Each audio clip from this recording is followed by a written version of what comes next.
Hey, what's going on, everybody? Welcome to the Liner Details Show, episode 5. I'm your host, Wes Pendleton. I'm here with Zari. Zari, what's good, man? What's going on, man? I'm also here with John Smythe today. Smythe, how you doing? Yo, I'm good.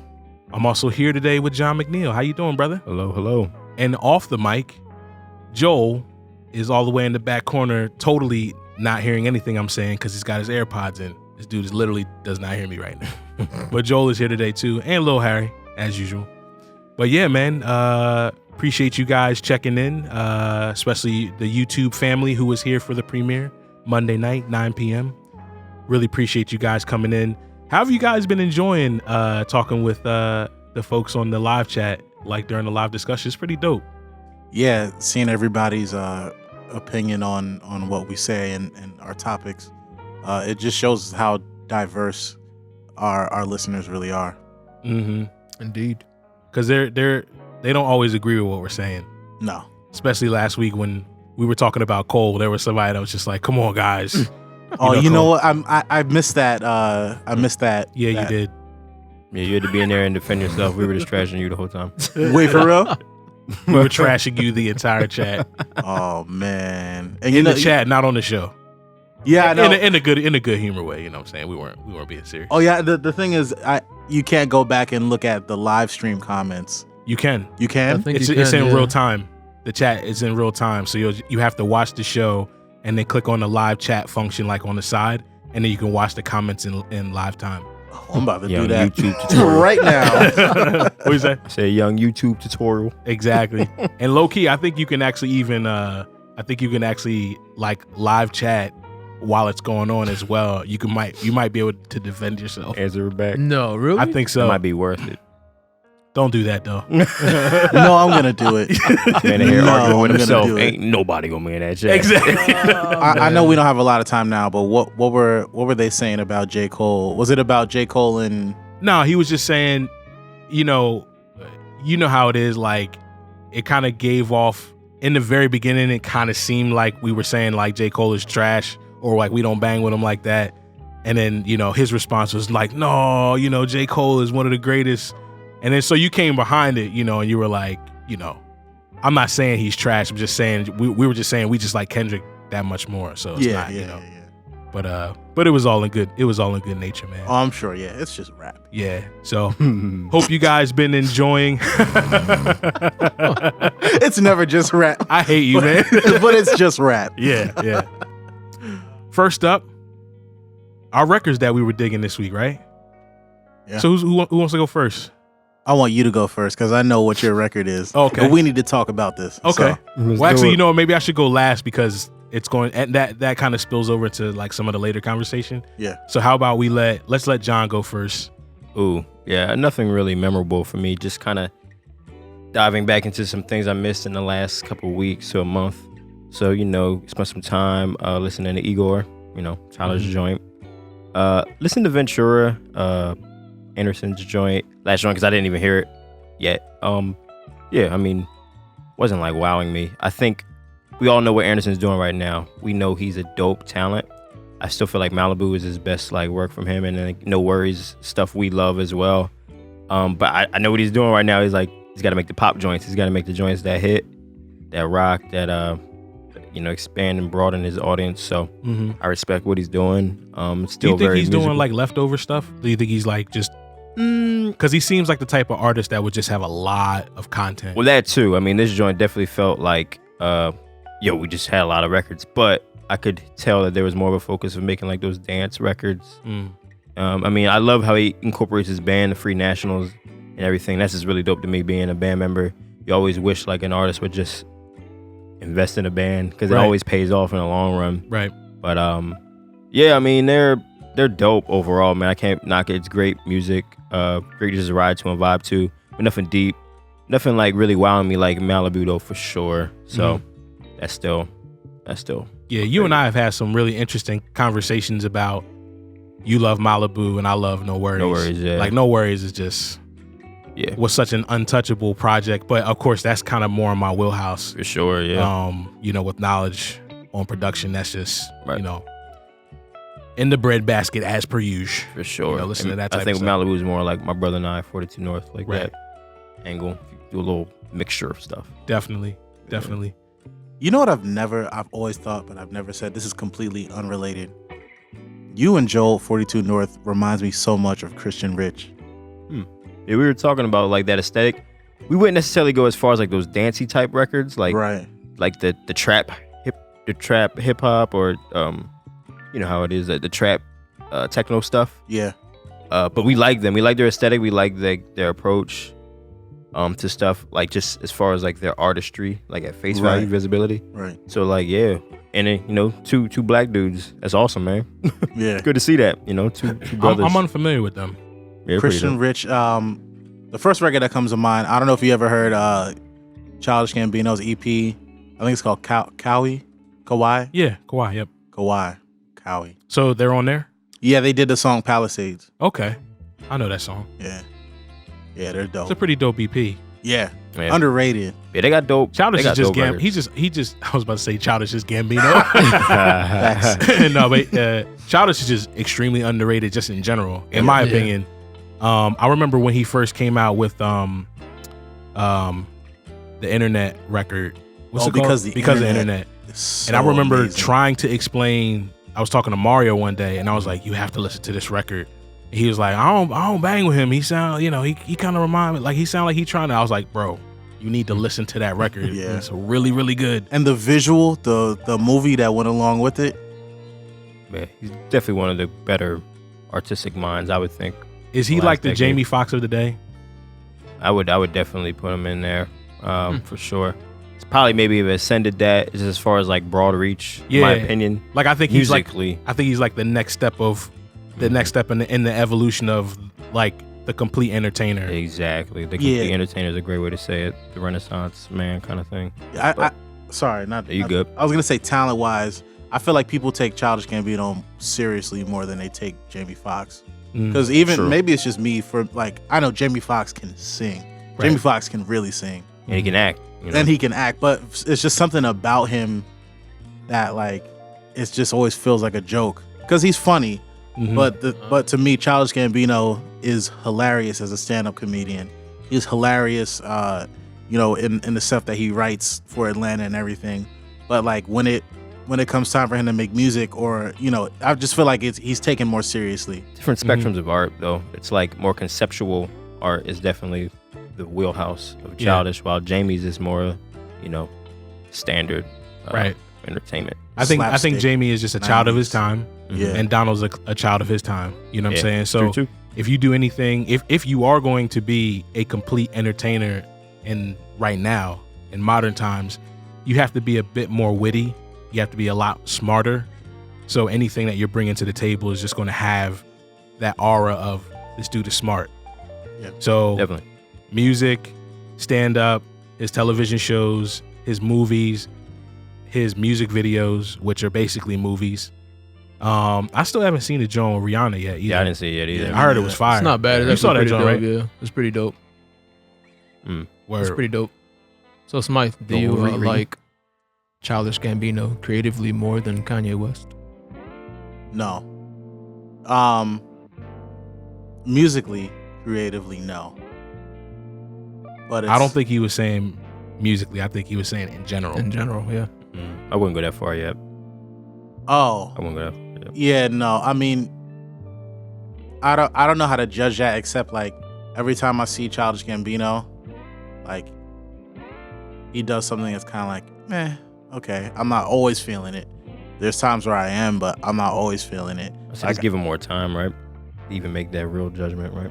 Well, that's the thing. Like there's things about Childish Gambino that I just still don't really like that much. Like I don't like "Awaken My Love." You didn't like the summer track? I love that. I did not like the summer track. Really? I like the video. I remember I sent you that track, and you were like, "I'm not feeling this joint." And I was like, "How?" Yeah. But you were basically coming from the standpoint of you felt like you heard it before, and you didn't feel like it was anything like to write home about. Yeah, the music wise. That's what I mean. Yeah. But the thing is with Kanye, I may not be feeling it, but give it some time. Like with Graduation, like this year, I really started like really actually liking Graduation. Are you serious? I'm dead serious. I'm not gonna lie. I had to run Yeezus back for the 7-year anniversary. Was it 6-year anniversary? 6 year, yeah. 6 year. I had to run it ran back this week, Graduation too. into the dirt. I feel like that was like probably my favorite Kanye album. Yeah. I wasn't Wow. into it because in 2007 I was listening to like Madlib and Ninth Wonder. I'm like, nah, this is how you sample. He's just like, the way I felt about Kanye overall is like, he's just speeding stuff up. He's just looping. Like, this is Interesting. 2007. Okay. But like going back, like listening to Graduation, all of that, like old Kanye, Graduation. it grows on me. Yeah, no, it's completely fire. Yeah. But yeah, Bro, remember when we were calling Yeezus trash 6 years ago? That joint is fire. yeah, Jesus is Confessions. amazing. I still haven't heard Jesus. Yeah. Oh. Zari, what about you? What you been listening to? This week I dabbled back into the 90s prior to when I first started high school. Bone Thugs and Harmony, The Art of War. Yo, I never liked Bone Thugs. Really? Nah. I never understood. I used to be pretty big on Bone Thugs. I mean, back in the day. Crossroads, like, I think it was like when that video first came out and that touched that old man's head and his eyes went black. I was like, Yo, not today, say. Nah, it's something weird about that video because you know what? Last year, I was at the studio, and somehow Bone Thugs and Harmony got brought up, and so we watched the video, and the video is so sad. It It's is. like unnecessarily sad. they're talking about death. Right, but the video is extra. I miss my Uncle Charles, y'all. Yeah. And people disappearing. And the next day, I just started thinking about like people in my life that have passed. I just started crying. I'm like, yo, what is wrong Wow, with I hit this? you that hard, huh? Yeah, it's something. I don't know. It's crying something. on a Bone Thugs video. Nah, man, no, but that joint, it's like, I don't know. It's. I mean, extra it sad. is a sad song, but you know, It's like a lot of this stuff, 90s like sad, I actually, sad videos. I think the first album that I bought was East 1999. Is that And, Bone Thugs? Yeah, that's a Bone Thugs album. Mm. And I actually had to check myself because there was some weird stuff about it. It was a lot of like, you know, like demonic noises and this and that or whatever. But, you know, it's a little weird, but some of the songs are still pretty dope. So I tried to like, you know, look past it, but I was like, I need to get this album a break. Yeah.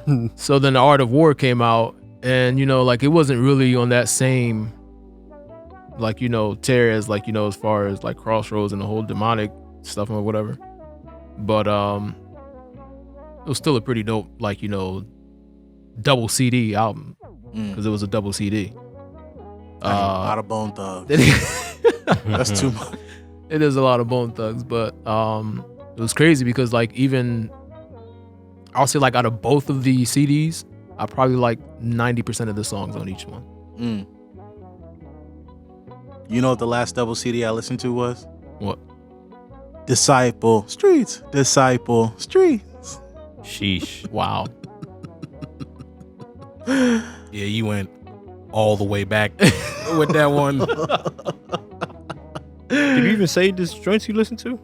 Oh no, I didn't say mine yet. No, No, not yet, he we're hasn't about yet. to. Oh, okay, me and Smythe were basically listening to the same thing. And actually, yeah, we were in texting. cahoots. We were texting a lot about the track like Yeah. throughout the week. So But also, so I did want to talk about my recent switch. As recent as yesterday, I switched over to Tidal from Spotify. Oh my god. This new Spotify update. I there's nothing I hate more. Listen, I am not leaving Spotify until Tidal gets an equalizer. That is But- literally the only Big reason why endorsement. I'm still on Spotify. But what do you need to equalize? You have an equalizer in your phone. You probably have one in your car. You don't really have an equalizer on your phone. You Yes, have you do. presets. Yeah, you do. You hit dance, you hit hip hop, that's it. You don't get to really control the You- the use trebles your and the mids and imagination. no, absolutely not.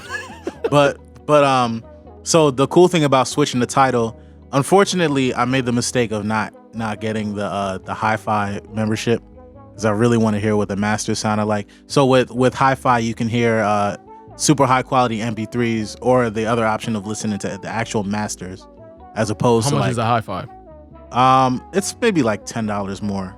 It's like $20-something Yeah, monthly. per month. Yeah, it's Ha, first of ha, all regular Tidal ha, sounds Kawhi better than laugh. That's not Spotify. happening. No, regular Tidal sounds better than Spotify, man. Regular Tidal sounds heard better than regular. Spotify. It sounds better than Spotify. I mean, I got my little 3-month free subscription that I I thought have. the interface was really dope. Like when it first came out, I really liked it better than all the other ones. Yeah, I mean, it's- I love the Tidal interface, Mm-hmm. but you ain't got an equalizer, bro. you don't need an equalizer I do need an equalizer. to change what thousands of mastering engineers have done. They're like, nah, bro. Yeah, your but masters they don't needs more really bass. they're not gonna make your bass knock like the way that you want it to. I think you got trash speakers. First of all, my speakers in my car are not trash. Thank you. And the equalizer just like, you know, when you play You have an equalizer in your car though. yeah, I have an equalizer in my car, but it's still like, you know, like even when I turn the subwoofer all the way up. I reiterate. I think you have trash speakers. My speakers are not trash. Thank I you. reiterate. No, I'm just messing with you, man. Got them Fisher Price speakers. Sheesh. Paper bags. No, but right. Jones farting. No, my John does not rattle. But no, so with the advantage of being able to finally listen to the Reasonable Doubt and the Black Album and listen to No, I just have all of that 2001. literally like since I have all those albums, they're literally on my iTunes on my phone since it's not on Spotify. So that's literally like the only thing that's on my phone. Like as far as music, it's Jay-Z albums because I can't listen to it on Spotify. yeah, but who wants to download every Jay-Z album? When am I gonna have time to I don't download it. I've already had all the Jay-Z albums. So all I did was just like dump them into the phone. They've always been in every iPhone that I've who's had. gonna keep the same flash drive from 2008? Brother, do you know how Till old my passport is with all that 2019 music in there? You think I'm just gonna lose it? Listen, there's a lot of music that's just gone. Anyway, Sounds like a so I personal can problem. finally get to the album I've been listening to. It was like, Tyler ain't got no equalizer. I want to listen to Jay-Z on my phone, not on Spotify. It's not on Spotify. I can't do nothing. Well, Spotify does not have this Prince Originals album. I don't listen to Prince like Man, that. a lot of so people didn't have them for a while. Yeah, Sheesh. nobody had them. That's just not a reason for me to go to the title. Yo, but I don't know, man. If you're a fan of Prince, I'll say this. If you're a fan of Prince, it's worth switching the title because this, like, if I really don't have a lot of words for how amazing this album is because like this gives you a look into how genius he was. Like he wrote Jungle Love. Everyone knows he wrote everything for the time. Pretty much. But like even like Somebody Get Me a Mirror, like those little ad libs that Mars Day or whoever in the group, like Prince came up with all of that. Like it seems like he created these characters, and like he really gave them life in these songs. I mean, even some of these songs I don't even know who he gave them to.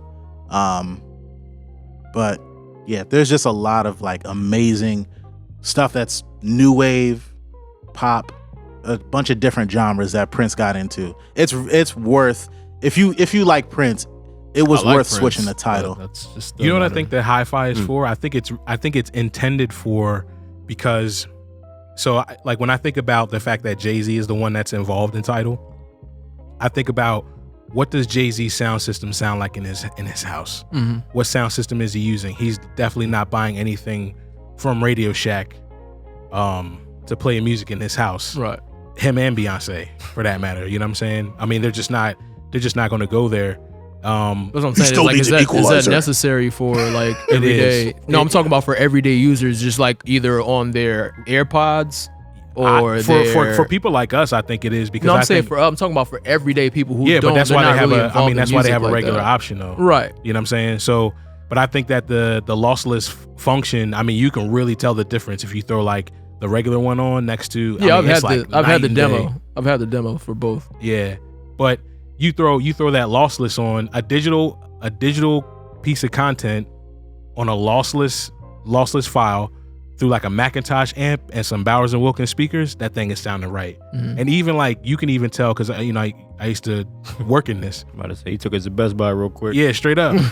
You could step down in Bowers and Wilkins speakers and you could hear the difference from the top speaker all the way down to like the lowest speaker, which is still better than any speaker than the majority of us have in our house. Mm. So just imagine being able to play that, all of the, especially it's like the mid lows is like what you hear super crisp through that. It makes a huge difference, you know. Yeah, for like a home system, that makes sense. Yeah. All right, so I guess it's me and Smythe's turn to come off the top turnbuckle for this one.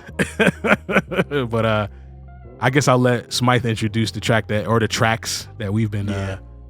So after the Toronto Raptors won the NBA Finals, Drake dropped 2 tracks called "The Best in the World" pack, and the first track, I don't even know how to pronounce this. I don't want to. Omerta, and "Money in the Grave," and both of them are fire. But "Money in the Grave" is just.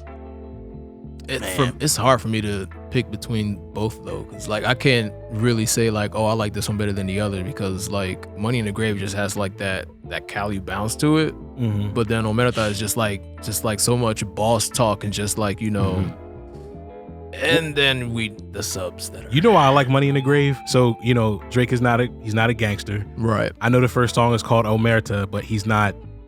That's not who he is, right? That's more talking to things unseen that we can't see personally. Yeah. But Drake himself, I don't believe is like, he's not technically like a tough guy like Pusha or, you know, or even Jay for that matter. You know what I'm saying? But what you can do on a track to basically flex the fact that like, you know what I'm saying, you're that dude, is to literally say, when I die, like you guys are not getting anything. That is mad disrespectful. That's literally the most disrespectful thing you could do, to have that much money and you know that when you die, there's no way you could take all that money with you, and to literally say like, put y'all it in niggas my not grave. getting nothing. Yeah. You know what I'm saying? Hashtag Pablo Escobar. That man was burying so much money that they discovered like decades later. They just kept finding like these like almost pallet skid type size, like, you know, packets of money just It's like petty. buried in the ground. It's mad petty to do that.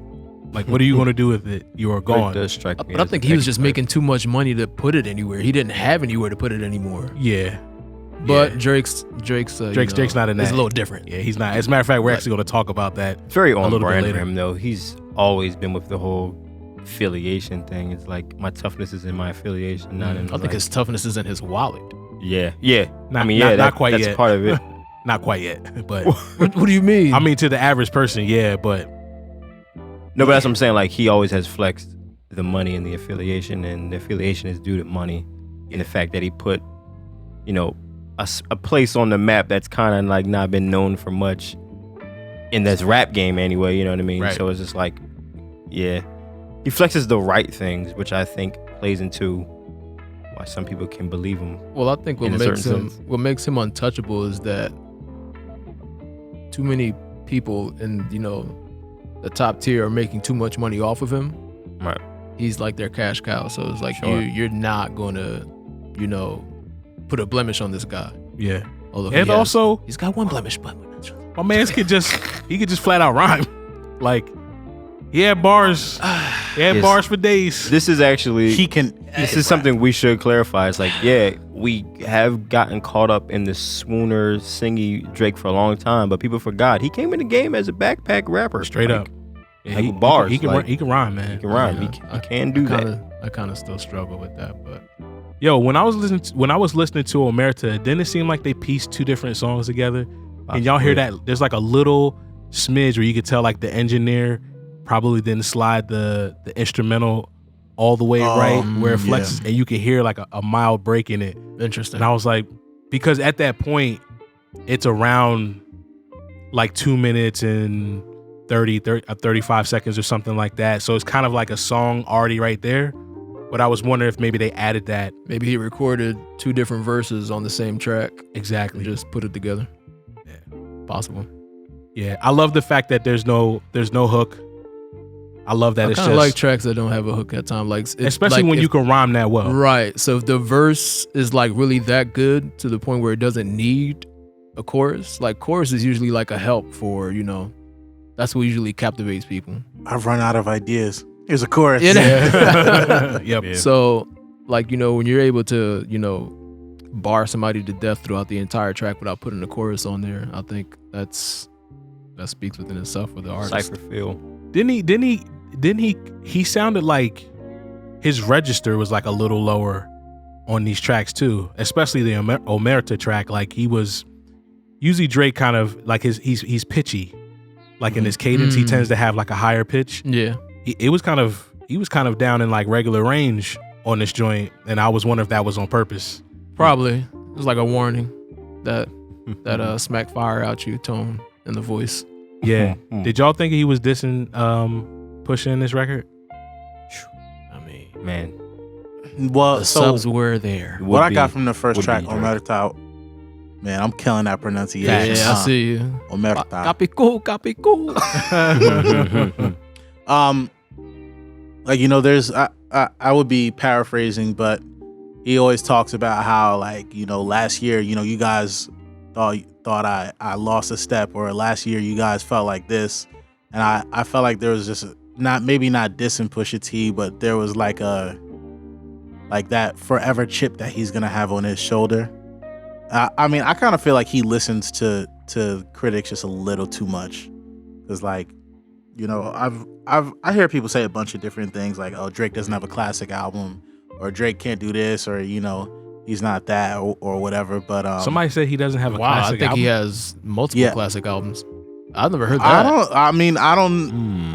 don't know. I don't think Drake. tough one. I've never heard a Drake album through and through that was like, wow, this is one of the greatest of all time. No, I wouldn't say greatest of all times, but, like, you know, a classic Kendrick album doesn't has necessarily. one of those. Oh, No, but Kendrick is his peer. That's what I'm saying. Like, right. but that's who they always compare him against: Kendrick, J. Cole, and Drake. That's always the three. Yeah. Where, like, of course, J. Cole fans are always gonna say Forest Hills, whatever. Kendrick has undisputed classics, but Drake doesn't have that. But to me, it doesn't really matter, because in this era, like, Drake is like he has said, the he's on world's top. ears. He's on top. Yeah. You know what I mean? Drake literally has They the wanna world's swap. ears. Yeah. So And I think a lot of artists reach a point where, I'm not going to say that he's done this, but there have been artists who they reach a certain, like, you know, stature to where they just, like, literally start releasing some fugazi ABC boo-boo rhymes, and people go like, oh my gosh, that's classic, that's hot. But because, like, you know, he's so star-studded at that point, they don't really care what they release at that Doesn't point. matter. They just want something new from the artist. right. Yeah, that's happened a lot. I'm not really gonna throw any names out there, but Yeah. I mean, Does Drake have a classic to you? I was about to ask To you me? that. Yeah. I mean, If you're reading this, it's too late. To me, is his best. yeah, Really? Yeah. Wow, really? What makes you think that? To me, it's the most consistent. Listen in what? And good songs. I don't know. No, I mean, well, consistent is very broad. Just say it's like it's Oh, most consistent. Most What? consistent with, like, all this. Not all the songs, but, like, most of them are solid. In my opinion, that's the one I like the most. So that makes it a classic for you. No. That's what I'm asking. Like, yeah, I what don't I think like- I like Smite Thank Me- thinks he has a classic. I think I like Yeah, Thank Me I just Later said- more than I said I think that's his best. I like Thank Me Oh, I Later was more. asking. I asked the question: what is a classic though for him? I like Thank Me Later more than, you know, if you're reading this, it's too late. But that's just me. Yeah, I would say if we're gonna go classic world, maybe that might have to be Thank the Me one. Yeah. Yeah. I like if you're reading it's too No, late. see, though. but my thing is, I like Drake when he's rapping, not when he's singing. So I'm. You guys are gonna laugh at me. I always get his albums confused. Is Thank Me Later? He's facing the left. No, Thank Me Later is like the nothing one where was it's like the same. black and red. Oh, He's okay, like, you know, okay. kind of looks almost. Yeah, I know. You know Yeah, what I I'm don't know. talking about. Like, he doesn't. To me, like, he doesn't have a classic album, but he doesn't. Why does he need to have a classic album? To me, he's still top 5. I mean, well, every Without a artist wants classic to have a album. classic album under their belt before they leave. I think that's something that you want to, like, you know, be able to say, like, yeah, I've got a classic album. You can't be, you know, walking around here saying I'm the GOAT and you don't have a classic album. I don't know, because look, if you want a classic Drake album, put all of his smash hits into one. But that's No one that's not has how that. it works though. his album is, you know, it's separate and alone. Like That's a tough you conversation, can't put too. all of his, like, you know, his smash hits into one album and say like that's a classic. That's a tough conversation too. Yeah. That's not how it works to your generation. Oh, then the new generation is trash. I mean, I mean, now it's like a technicality thing. It's like, do you have a classic album? It's like, well, we have to look at just the body of work that he put out together, not us piecing one together. So technicality wise, yeah. If you want to say he has classic singles, that's one thing, but you can't say he has a classic album. We're just going to take a quick break for a word from our sponsor. If you're anything like us fellas on the Soul Surplus team, you find yourself hitting various music studios or traveling out of state and staying in random hotels, or even touring with bands and sleeping on a tour bus for months. When you're at these locations, you have to rely on the available public Wi-Fi, which could leave you vulnerable to hackers. Imagine VPN as a hack-proof encrypted tunnel for online traffic to flow. Nobody can see through the tunnel and get their hands on your internet data. NordVPN gives you peace of mind each time you use public Wi-Fi, access personal and work accounts on the road, or want to keep your browsing history to yourself. There's even a NordVPN app. With one NordVPN account, you can secure up to 6 devices at the same time. Head over to nordvpn.org/soulsurplus and use the code SOULSURPLUS, all one word, so you can get 75% off a 3-year plan plus 1 month free. Again, that's Soul Surplus to get 75% off a 3-year plan with 1 month free. Yeah, no, when I said put all his singles together, that was me equating how many hit singles he's had to the importance of having a classic album. Right. Well, and also too, I just think that the word classic is thrown around too willy-nilly, because a lot of stuff very that easily these we days. consider, like, there's been a couple of times where I've gone back to like old records from like high school and stuff like that, and I'm like, this album is not that good.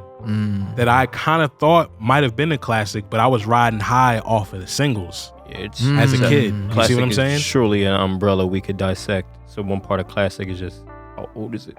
Exactly. Yeah. Then another part is it timeless? Right. Yeah. So Drake 100% has classic songs for days, sure. Yeah, for which sure.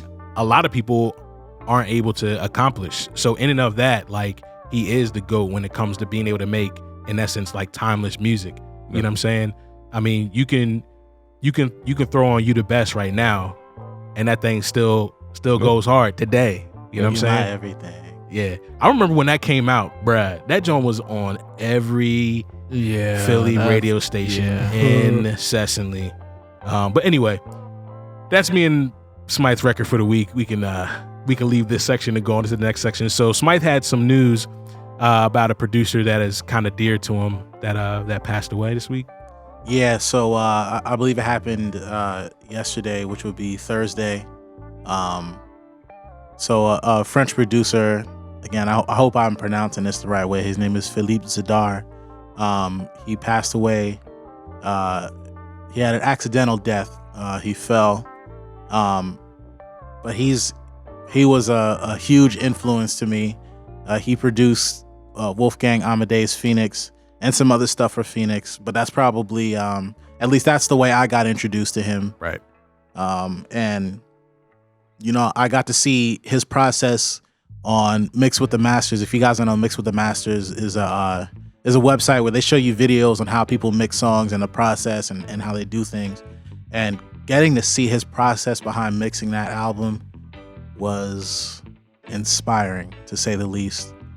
And his approach was always full of life.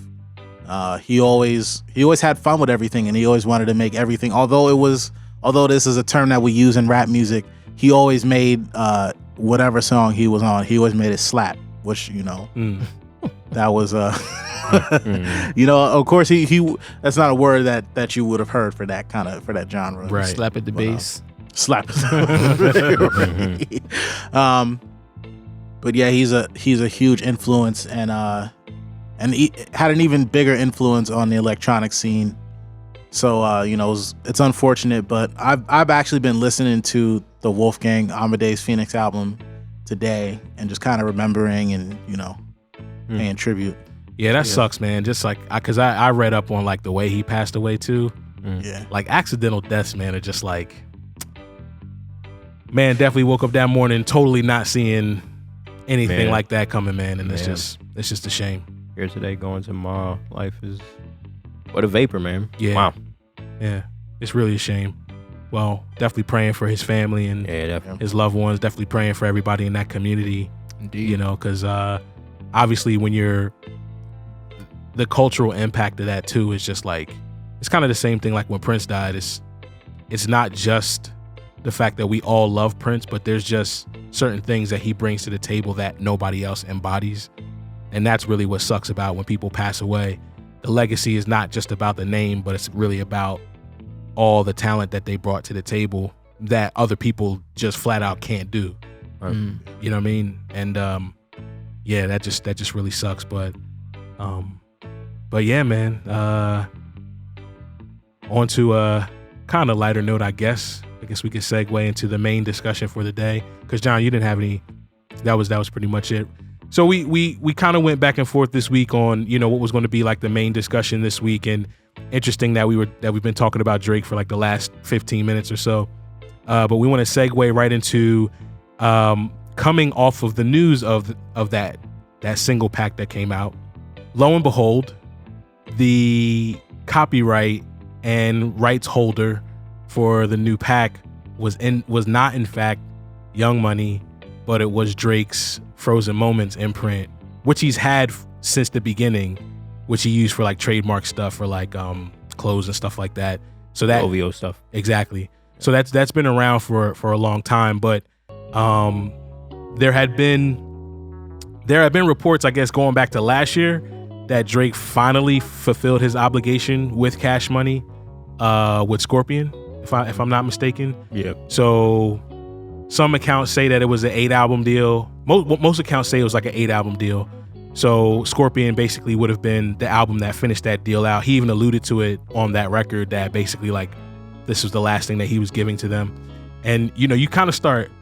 Sorry, I don't mean to just jump in, but do you think that had anything to do with why it was a double album? Oh, 100%. Okay. Yeah, I think we all kind of knew that's why it was. It was kind of like, all right, let's go ahead and like just knock this out. Yeah. But I also think that from what I also was reading too, that's actually a normal thing for Cash Money. It's like a 6 and a 1 and 1, which is in essence a double album. Mm-hmm. So it might not have been that he was like necessarily using it as a means to get out. I think that's just part of their contract when you're there.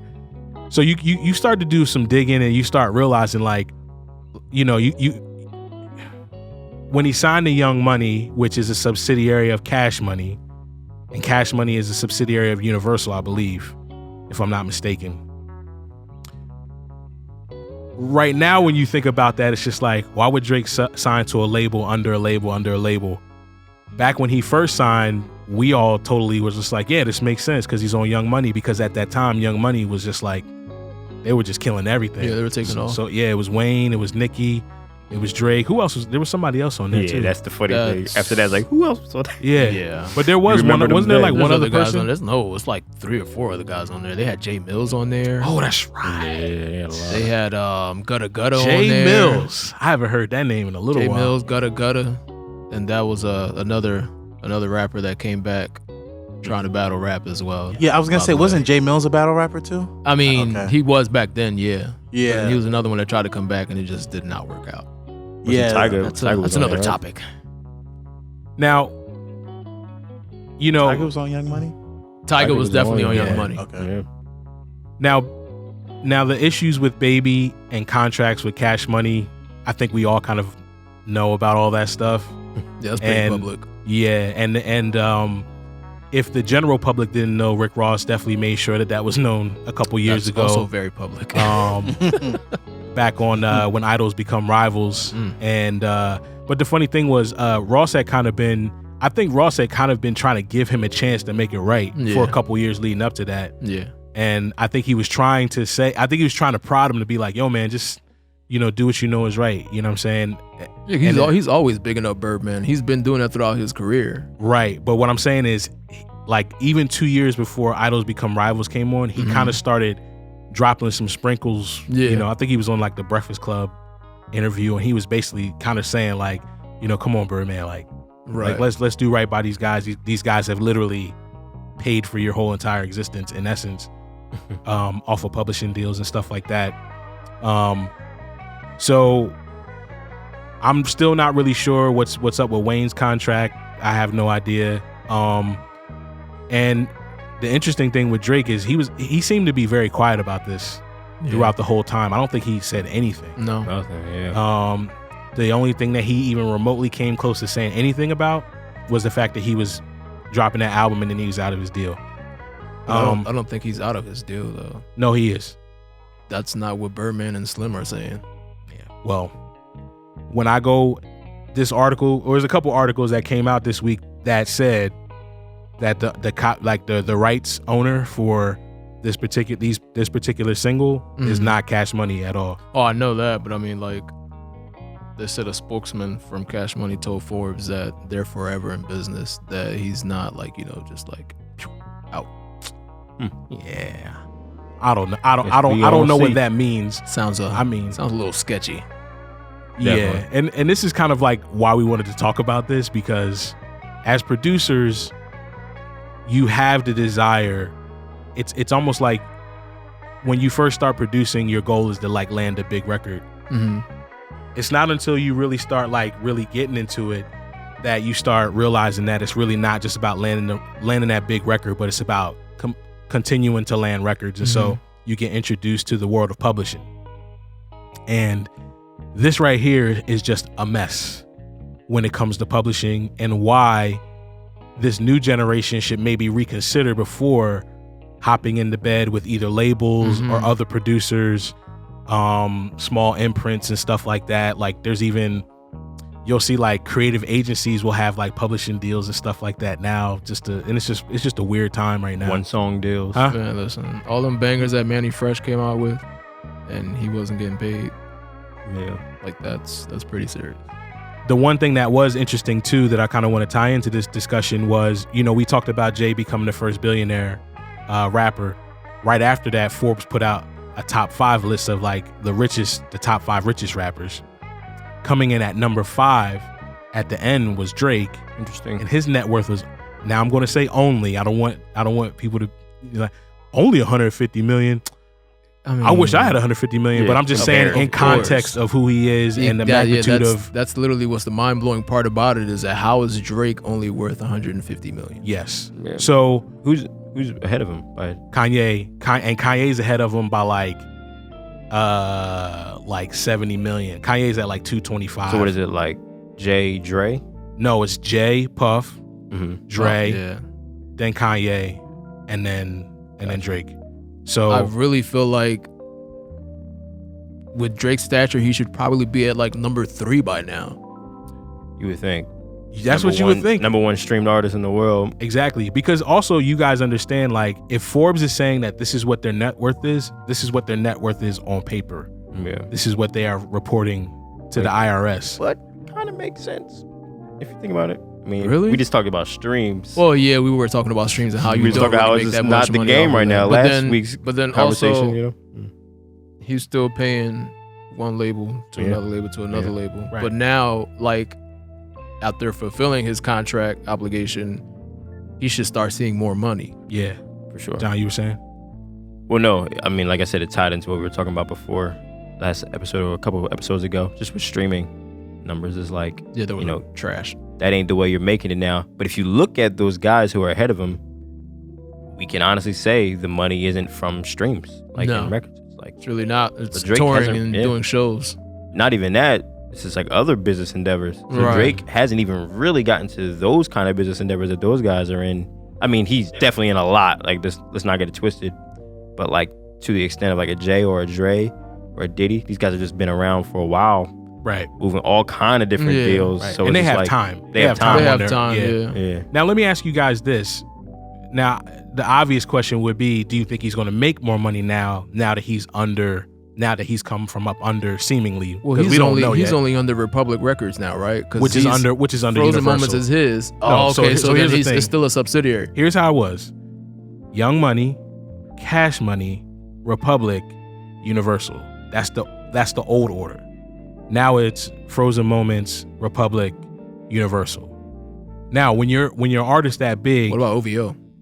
No, that's not like a. It's like a brand. So it's just like a. It's the same thing like Lecrae is not Lecrae's on Columbia, but he owns Reach Records. Right. It's kind of like the same thing. Okay. So he can still put out records through his imprint, but he's not technically like on his label. You know what I'm saying? So what are you saying? It's just like he has one less subsidiary this time? he's got two less subsidiaries. Two less subsidiaries. Oh, because Cash Money and Young Money are. Exactly. Okay. So, but with that being said, do you guys think he's finally going to actually start seeing some bread now? Because, you know, there's a couple less steps. I don't think it's going to be that substantial in the change because I don't know, bro. Streaming, you don't really make that much money off of it. But I'm How saying that deal looked, man. He's gonna make more money. He's gonna make more money, but I don't think it's gonna be enough to like boost him up 2 spots in the Forbes or anything like that. What do you think, Smythe? It makes sense. Again, like, why am I saying again? I don't I don't know what his deal with Birdman, what it looked like, but it just makes sense now that he has less less middlemen to go through, that he's gonna see more of it. But I do kind of believe that Birdman was like, kind of getting over on him. It makes sense to me that he would make more money. Yeah. I think what would be a twist is if, like, now, coincidentally, now that he's not under Young Money, what if he just like stops making great records? What if like he just starts making duds? I don't think it's gonna happen. Yeah, because he primarily worked with 40. Like, yeah, Young Money had nothing to do with his records. Like, even these, like, and that also too, now actually saying that out loud, the fact that these two records are not 40 kind of makes me wonder, maybe he still might be on Cash Money. Because why wouldn't 40? I mean, not that he can't not work with 40, but we're so used to him working with 40. But I also think that Drake is smart enough to know how to go away from something, maybe when he's doing a single, to not have like the same sound sonically. So from my understanding, 40 is his engineer. He was producing. He would have production credit for a lot of his stuff. A lot of records. Yeah. A lot of. Yeah, but he. So think of it like this: when we say producer, that can mean a scope of things, and usually 40 was more executive production, not exactly the guy making the music. Right. But he would be engineering it, coordinating what producers are contributing, he'd be putting it all together. But he was that guy for a long time. But honestly, actually, a lot of the OG like Drake records, some of them were 40. Like, you know what I mean? Yeah, so 40 had nothing to do with the best in the world? No. Nothing. Okay. See, I just assumed that he did from hearing, like, I just go off of what I hear, and like I paid attention to how the vocals sounded. I was like, oh. Well, he probably was in the lab with him. He probably was, yeah. So if that's the case, and this is dropped under Frozen Moments, and Young Money, Cash Money isn't listed as so we release it under, does Young Money and Cash Money get paid? No, if he's still under contract. No, because that's the thing. So what happened was, the reason why the reports came out, it came out from a couple different reports. I think Complex ran the story. I think maybe Forbes might have ran the story as well. But basically what they were saying was, a lot of people noticed that Frozen Moments was the ones that owned the rights. And then apparently in the very beginning, the Cash Money was still the rights owner on Spotify and somewhere else. I think it was Spotify and Tidal, I think. And then they changed it like the next day. It went to Frozen Moments. So I was like, very interesting. Now, I don't know about any of the legalities, how that stuff works out. But the fact that those places changed it over to me probably signifies that Drake probably owns those records in essence. That's gonna be a fight for him to get his masters if it's owned by he is never getting his masters for them old records. That is not going to happen. Birdman is never going to allow that to happen. Maybe that's what they mean by my name before you get these masters. Straight up. Maybe that's what he means by forever in business. As man, never getting the left third. Sheesh. I mean, it's his right. He signed the contract. I also think, sometimes I think that's also too why Drake has been quiet. I think Drake understands, like, yo, if I open up this can of worms, then everybody's going to get the details on what my contract really is. And if we as a general public actually really found out what his first contract was, it's probably very bad. I mean, that's not something that would taint him, though. That's you're new into the music business. Yeah. He's not expected to know, like, contract obligations and all that stuff, or a bad contract. Yes, you are. Yeah, that's Drake- why you get a. That's why you get a so many lawyer. artists that entertainer sign bad before he got bad signed. contracts. Not of his stature though. I mean, come on, bruh. I mean, Drake has been in the entertainment business before he got not signed. musically, acting wise, yeah. Yeah, but all those lawyers, they're entertainment lawyers, so they know the law. They know the law in the same way in that world that they do in the other worlds. It's crazy. What are the possibilities of I have this lawyer and he's been with me for years now. And then I go and try to get this contract with a music company, and your lawyer looks over the contract and he's like, "This contract is crazy. I don't think you want to sign this."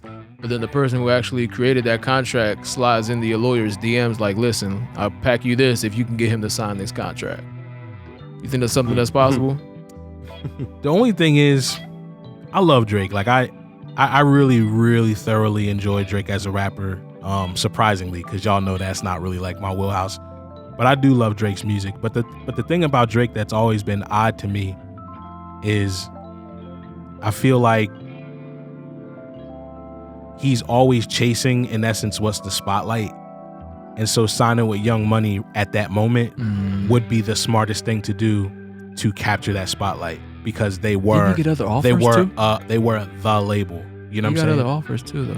Right, but just think about it this way. Think about, does anything change? I think Lil If Wayne Drake was the signs- hottest at that point, so yeah, it would have made sense for him. I actually kind of don't necessarily. I think that Drake was hot on his own. That's why he got signed. Only had anything to do with Wayne. I think he was hitching his No, hitching I'm to saying Wayne's like wagon. it made sense for him to sign with Wayne at that time because Only Wayne was for optics. because at that point Wayne was considered the greatest rapper alive. And guess but what? everybody And was Wayne's saying contract is trash too. I mean, definitely. So that's what I'm Wayne's contract saying. was It trash. wasn't the smartest thing to do. It was for optics' sake, and that's what that's kind of the point that I'm trying to make is like optics aren't always the smartest thing to do, and this leads right into the second part of this conversation of what I want to talk about. And the one reason why we are even talking about this is because this podcast primarily we're talking to producers. John, Joel, myself, Wit, and a couple other people. At the top of the year, we went to LA. While we were there, we fielded a couple meetings with some higher ups, label wise. And then also the fellas had a chance to actually be in the studio with some really good writers, some really good producers. And we got to get really like a firsthand account of what it really looks like to work around people who have publishing deals, both writing and producing wise, and to get like a real glimpse into how it looks. And from where I was sitting, it's not really like all it's cracked up to be. I mean, John, maybe you can speak a little bit more to it because you were definitely super deep in that. Well, yeah, I mean, even for years before, we've worked with people with pub deals, have been offered some like small ones, Wit in the team has had a pub deal. Right. So it's like, it's interesting. I mean, it definitely is about like what's beneficial for you in that time and what works. I'm not saying like all pub deals are bad. Some make sense for some producers, I think. But overall, I think many more people should consider all the ramifications of it before you sign one. Right. Yeah. Like if that just makes sense for you. Sometimes it just really doesn't. I mean, I knew at the end of the day, those labels and, all are out to make a buck too. And that's how they do it. Like when, I'm not going to name the label, but in the past, my brother and I worked on some stuff. And because we were on the records and we were the guys who didn't have a pub deal under that label would reach out to us like, hey, we want to talk about some single song deals. And it'll always be interesting. I'm like, I wonder why they're asking that. It's like, oh, because they're not getting a cut from us when we're on this record. And they're just trying to make that bread back. So it's like, the pub deals make sense if those labels are getting you work and the splits are favorable. The problem is if they just use you to get that cut and then they don't get you that work. It's just like, then it's like that's the kind of thing you were depending on. It's either the work, the exposure, the visibility, that what is that label doing for you? So any producers in those situations, and I know a lot of guys that are doing well in their pub deals, but some who are killing it just to get out of their deal too. So it's very interesting. Optics are interesting. Face value is interesting. I guess at the end of the day, you just got to know that it's the right decision for you, and what is that label going to do for you? Does that pay off? Right. In the long run. Because in essence, what a pub deal is, it's basically a loan. Yeah. So it goes back to the conversation that we had last week when we were talking about what were we talking about last week? We were talking about like these artists that keep doing all these records, like, and they're just pumping out records. It's like, what about your deal is making you have to put out this many records? So it's the same thing with a pub deal where it's like you in essence get a loan. Oh, I know what I was going to say. We talked about the budget that, a couple rappers that we know got advances up front. It's the same type of logic. Yeah. So now it's kind of on you to actually make sure that you're actually seeking out people to work with, preferably people that are on the same label that you have your publishing deal with, Right. so that you can fulfill your obligation to make the label the money back that they loan to you. And so you kind of get in this place where if it was me, I wouldn't sign a publishing deal unless I had like 5 hits under my belt and I knew there was more coming. Right. Like, unless I know I got, like, if I have 5 hits and then I have another 10 sitting in my hard drive ready to go. Because at that point you develop a relationship with artists. But you've already proven yourself. Right. So it's like, yo, if you want to give me a little advance so I can get a little quick charge so that I can kind of like take the next step personally in the meantime before I can actually recoup on these other records, then I think that's probably the smarter thing, because like John said, we do know people who are doing phenomenal on pub deals, but these guys are like kind of the higher upper echelon type of guys. So, but we do also know guys that have pub deals that are, tertiary guys, and they're not. You're truly an indentured slave.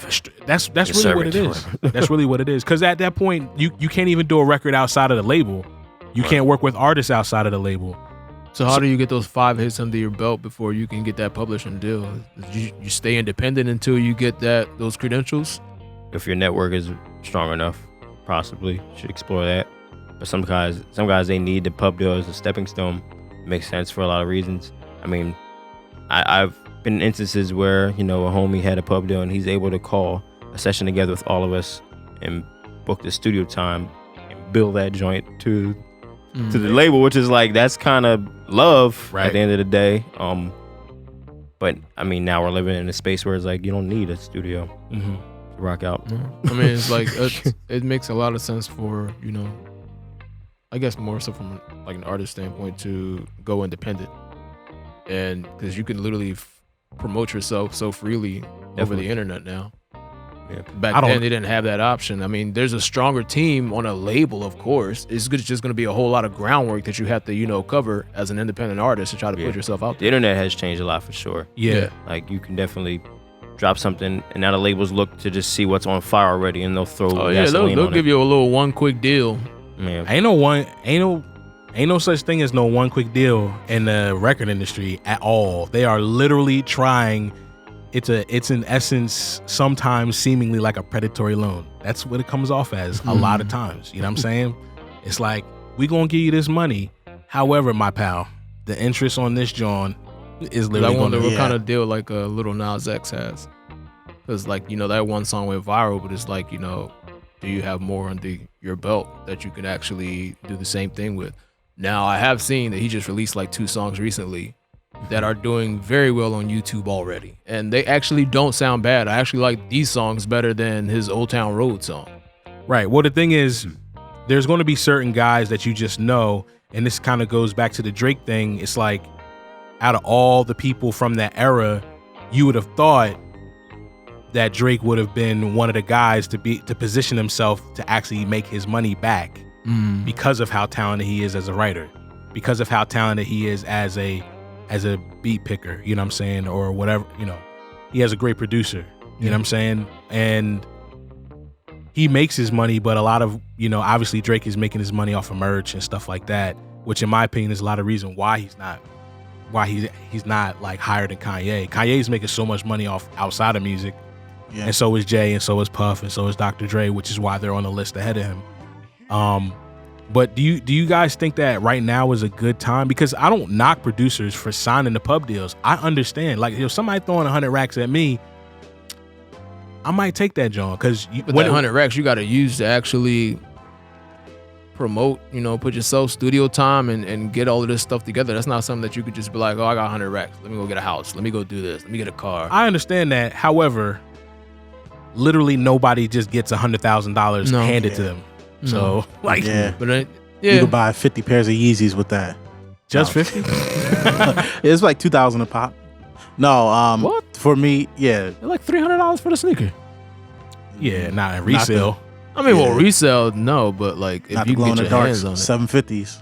Well, yeah. No, but for me, this is why for me it's important to draw the line between music business and music leisure. And I really think, like, working with Soul Surplus really helped me understand this even more. If you get a pub deal and you're like, yeah, I'm the kind of producer where I produce hits, and I'm gonna give them what they want. I'm gonna give them stuff that's gonna chart. I'm gonna get, etc. What have you. To me, like that makes sense. But if you're a producer and you actually care about, not that producers that have pub deals don't care about art, but to me, like, if you're you're in it and you want to have more control and you want to be in a situation where I want to do what I want to do, then maybe you should reconsider. In the same way, if I really cared, I feel like these people, they need sample packs that sound like this and that, then what am I doing this for? It's a business at the end of the day. Nobody, the label isn't gonna come to you to sign you because, oh, we like how your music sounds. That's that's, to me, that's fluff on the top. But it's really, at the end of the day, it's all about money, like any other business. Yeah. Or any other partnership. It needs to be mutually beneficial, and more times than not, if they come to you with something that first offer is how can they get the most out of what they can get, Yeah. I even think about it like this. So I'm a producer, and then John and Joel are producers. John and Joel genuinely produce because they love to produce. I, however, am in that place where I'm kind of more half and half, where I do like producing, but I also like getting my money too. So somebody like myself, a pub deal would probably make sense because I know how to just lock in and just work and turn my feelings off, or it's what do you need? And I think that comes from me being graphic designer and working with clients for years and years and years, where you don't have a say-so in ultimately what they want at the end of the day. Now, what I can use is my creativity and my talent to be able to, to do what I do. But I do agree with Smythe that it's it really genuinely depends on who the person is. Yeah. I think me and Joel were talking about this the other day. I think me, Joel, and Smythe all can fall more in the have a have too, just because we come to production from an angle of being musicians, and just being a musician, making a living as a musician. There's a level that's being a hired gun. It's you can't really get around that. So we know how to lock in too. Right. Just don't usually like it. I don't want to disparage y'all. I don't want to disparage y'all. Oh no, yeah, for sure. Yeah. But I don't think we're as far on the artist spectrum as most. I would even say some people in our camp are just way more farther. They don't feel it is and they won't do it.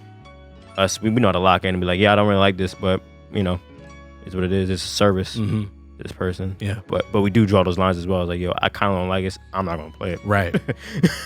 Or I'm not gonna work with this particular person. Yeah, particular person. Yeah. Yeah. I mean, I've been in situations where the artist will hear something that I produce and they're just like, oh, let me get that. Okay, are you gonna pay for it, or what's going on? Does even start there? How good are you? Right? So how are we gonna oh yeah, no, you know what, and just come up with some wild excuse as to why they don't want to pay right now.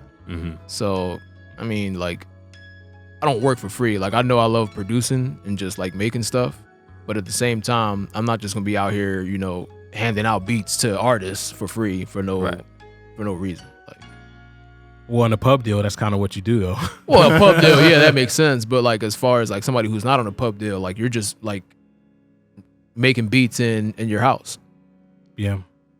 It's been interesting because I mean, like, you know, I've been at it independently. I've never had a publishing deal. Nobody's even sniffed in my direction for a publishing deal. I've never been that type of producer. I've never made hits, you know, so nobody's like, hey man, that dude Wes, he can make us $300 back with the quickness. You know what I'm saying? That is not my testimony. You've been pretty For retail Yeezys. Exactly. Not resale. Exactly.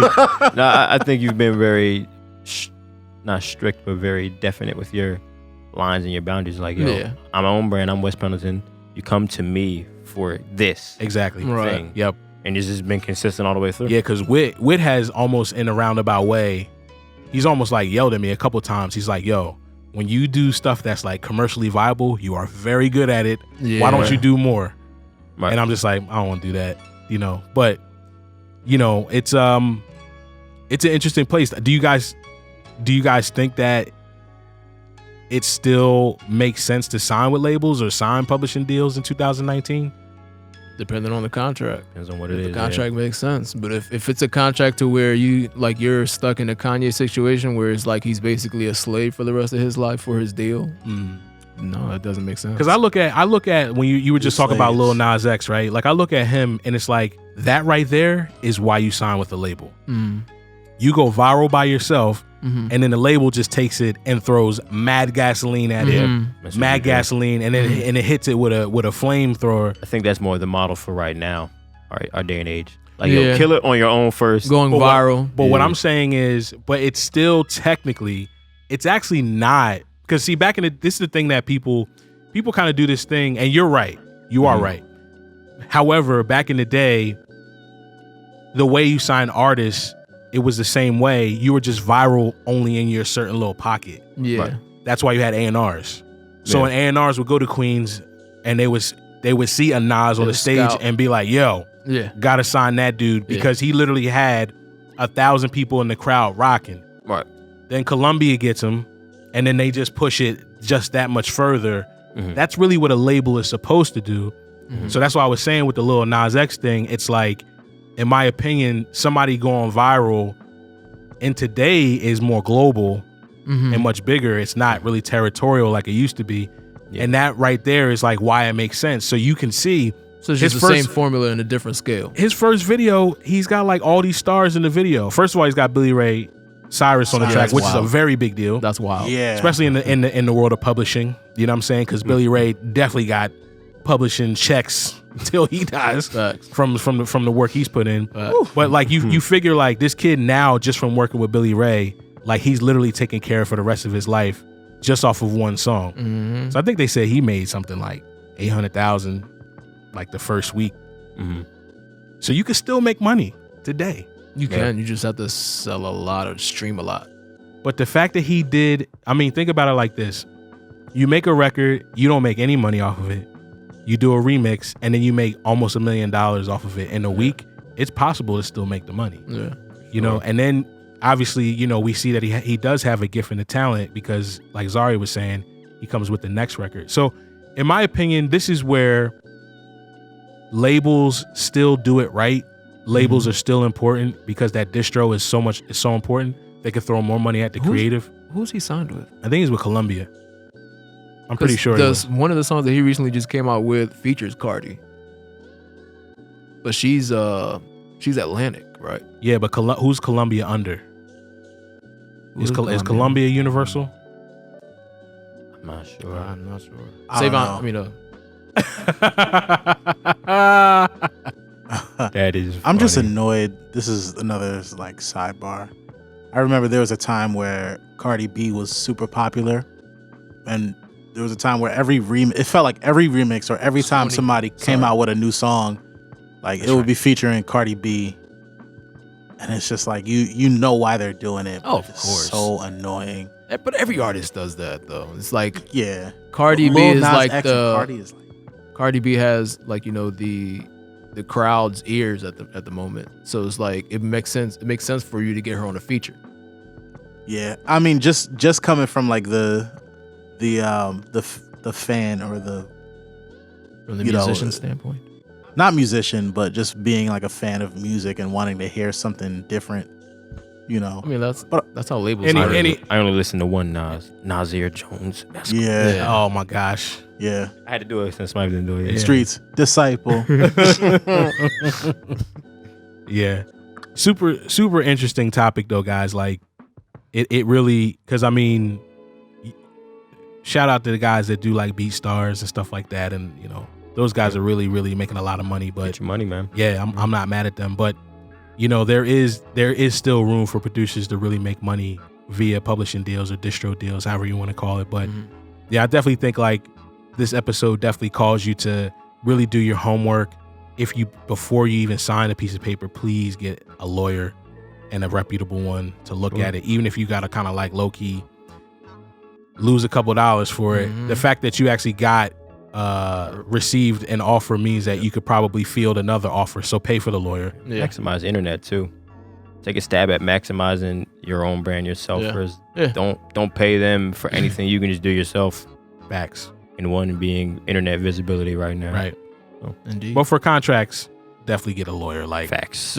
you can go on the internet all you want. You still don't know what you're talking about And when it comes to like contract, because there's a whole lot of like, you know, speaking of Soul Surplus, the Loop Factory, a lot of these contracts are loop factories for days. They got one thing leading into another, and then it's a closed loop, and you don't even realize it's a closed loop, and then they start another loop, and you think they're talking about the first loop, and they're not. So you got to be careful, man. And work on your craft daily and master at it before you jump into some type of deal that way, because you don't want to be I can pump out one beat every couple days. Right. They're not gonna have that. They're gonna want like 5-10 beats per day from you. Exactly. And Are we like giving advice to producers? My advice is to become vegan. Oh my god. you know, and the last thing I'll say before we let you guys go is know who you are as a producer. Like a publishing deal might not work for you because of the way you work. So if you're not the type of person like Kanye, 5 beats a day for the whole summer, maybe a publishing deal is not for you. You know what I'm saying? We'll talk to you guys next week. Peace. Later. Peace.